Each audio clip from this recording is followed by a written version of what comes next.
یا الہی بخش دے سید کو روز حشر تو۔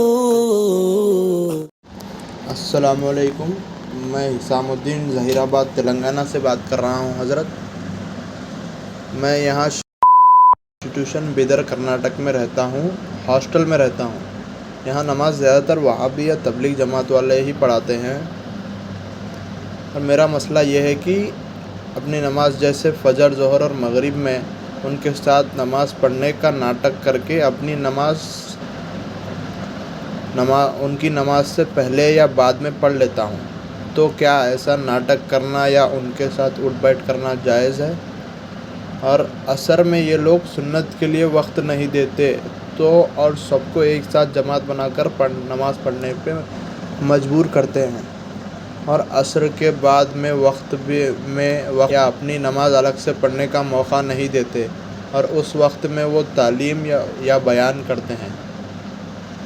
تو میں نے اس طرح نماز پڑھنا، جیسے میں ان کے امام کے ساتھ اپنے اکیلے پڑھنے کی نیت کرتا ہوں، انہی کی صف میں ان کے ساتھ ٹھہر کر، اور اپنی قرات کرتا ہوں، سورہ پڑھتا ہوں، اور جہاں تک ان کا امام جب تک اللہ اکبر بول کے رکوع میں نہیں جاتا، جب تک میں ایک کے بعد ایک اپنی سورت ملاتے جاتا ہوں، ایک کے بعد ایک سورت ملا کر جب ان کا امام جب اللہ اکبر بولتا ہے تب میں بھی اپنی سورت روک کر وہیں پہ رکوع میں چلا جاتا ہوں۔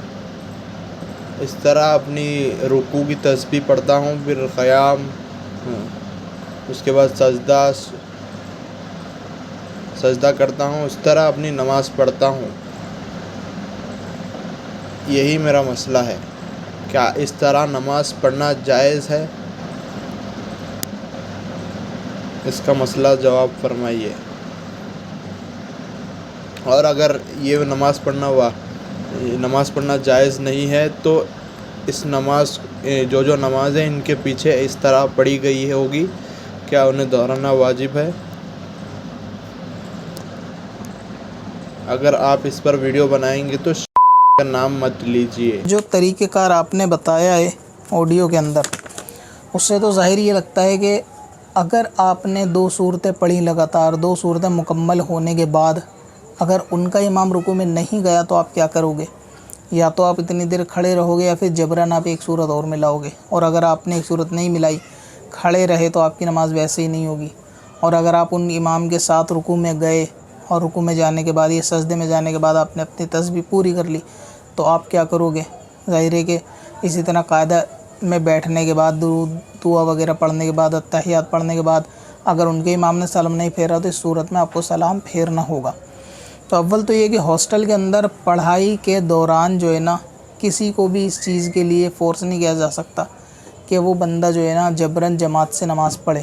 اگر کہیں پہ ایسا ہے تو آپ کو ضرورت ہے کہ ان سے بولنے کی، کہنے کی کہ آپ اپنے نماز پڑھ لیں گے یا تنہا پڑھ لیں گے۔ اگر آپ کے اندر اتنی ہمت یا قابلیت نہیں ہے کہ آپ ان سے کہہ سکو، تو آپ اپنا ہاسٹل چینج کرا کے کہیں دوسری جگہ دیکھو کہ جہاں آپ آزادی کے ساتھ اپنی مرضی سے نماز پڑھ سکو۔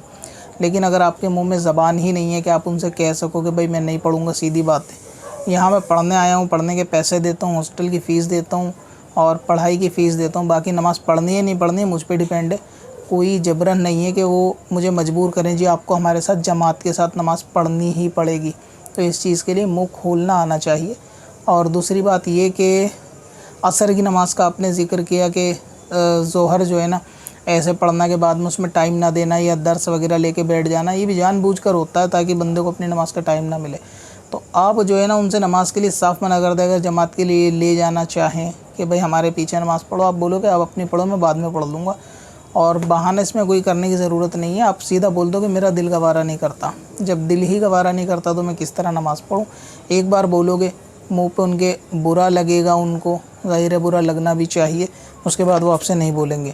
رہا یہ کہ جس طرح آپ نے نمازوں کا تذکرہ کیا ہے، اگر نمازیں اسی طرح پڑھی کہ جس کے اندر آپ کے واجبات کو ترک ہوئے، اور لگتا بھی یہ کہ ایسی نمازوں میں واجبات ترک ہو جائیں گے کہ قیام میں امام کے رکوع تک جانے کے انتظار میں کھڑے رہنا، یا پھر اتحیات پڑھنے کے بعد سلام پھیرنے کے انتظار میں امام کے لیے بیٹھے رہنا، تو اس میں کیا ہے کہ تاخیر ہو رہی ہے بہت سارے واجبات میں، اور ہو سکتا ہے کہ بہت سارے واجبات میں تاخیر بھی ہوئی ہو، تو اس طرح سے نماز جو ہے نا مکروہ تحریمی ہوگی۔ لہٰذا یہ کہ اس طریقے سے نماز وہ جو مکروہ تحریمی ہوں ان کو دہرانا ہوگا۔ البتہ یہ کہ اگر نماز صحیح کمپلیٹ ادا کی، یعنی اتفاقاً ایسا ہوا کہ آپ نے اپنی نیت کری، سورت پڑھی، سورہ فاتحہ پڑھی، سورت میں رہے، رکوع سجدے کرے، اور امام بھی آپ کے ساتھ تھا اور آپ نے اپنی نماز پوری کر لی، تو آپ کی نماز ہو جائے گی۔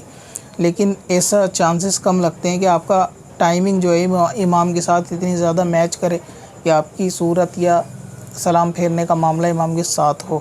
تو یہ جو لوگ کرتے ہیں کہ وہاں بھی امام ہوتا ہے تو جھوٹ موٹ کی نماز پڑھ لیتے ہیں۔ خیر نماز تو نماز ہی ہوتی ہے، نماز کے لیے کوئی جھوٹ یا دکھاوے کی ضرورت نہیں ہے، صاف منع کر دو۔ اگر وہ کہتے ہیں کہ ایسی بات ہے، جو شخص یہ کہتا ہے کہ بھئی سب کے پیچھے نماز ہو جائے گی، تو آپ ان سے بولو امام یہ نہ بن کر کسی عورت کو لا کے کھڑا کر دیں اور عورت کو امام بنا دے۔ اگر سب کے ہی پیچھے ہو جاتی ہے تو عورت کے پیچھے کیوں نہیں ہوگی؟ یا کسی اور شرابی جواری کو لا کے، جو کلمہ پڑھتا ہو، لا کے امام بنا دیں، اس کے پیچھے بھی ہو جائے گی۔ کچھ لوگ ایسے ہیں جن کی نماز گدھے کے پیچھے بھی ہو جائے گی، تو ان کی نماز سب کے پیچھے ہو جائے گی، جبکہ مسلمان کی نماز صحیح العقیدہ مسلمان ہی کے پیچھے ہوگی۔ جس کا عقیدہ درست نہیں ہوگا اس کے پیچھے نماز نہیں ہوتی، چاہے لاکھ ہو، سجدہ کرتا ہو یا قرآن پڑھتا ہو۔ یہ بات حدیث پاک میں نبی پاک نے جو ہے نا وہ بتا دی۔ قرآن بھی یہ کہتا ہے کہ ہر کلمہ پڑھنے والا مومن نہیں ہوتا۔ اب کچھ لوگ قرآن سے بھی آگے نکل گئے کہ جی ہر کلمہ پڑھنے والا مومن ہوتا ہے۔ قرآن اس بات کو صاف انکار کرتا ہے۔ تو جن کے عقیدے جو ہے نا وہ صحیح نہیں ہیں، مثال کے طور پہ فرقہ باطلہ کے، وہابیت، دیوبندیت، شیعت، قادیانیت وغیرہ، تو ان کے پیچھے نماز نہیں پڑھنی چاہیے۔ ہاسٹل ہو یا ہاسپٹل ہو، اپنی نماز پھر تنہا پڑھے، اور آپ فیس یا پیسے دنیاوی تعلیم کے دیتے ہیں، جماعت کے ساتھ نماز پڑھنے کے بعد نہیں دیتے۔ اب اپنی ویب سائٹ بلاگ کے لیے ہوسٹنگ خریدیں qadrihosting.com سے۔ کب سے اپنی خطاؤں کا شمارا جا